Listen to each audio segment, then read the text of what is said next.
Okay, so this is a basic demonstration on how a union, even without negation, can have more triangles than what can be made similarly in Blender. So for example, this is something that is made in Studio.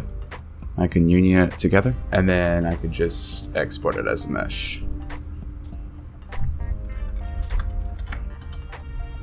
Alright, cool. And I'll just go ahead and remake this in Blender, and then I could do a direct comparison. Okay, so here is an unoptimized recreation of the same thing. I haven't removed any faces, so it's more of a similar shape, right? It's 8 spheres with a cube, and that is going to be 652 triangles. Now, if I'm going to remove that, and let's see if this is just greater than 652.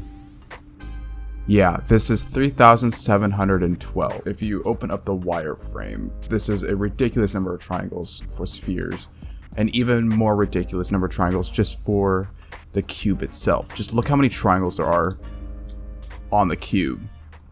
That is unneeded. It's just a cube.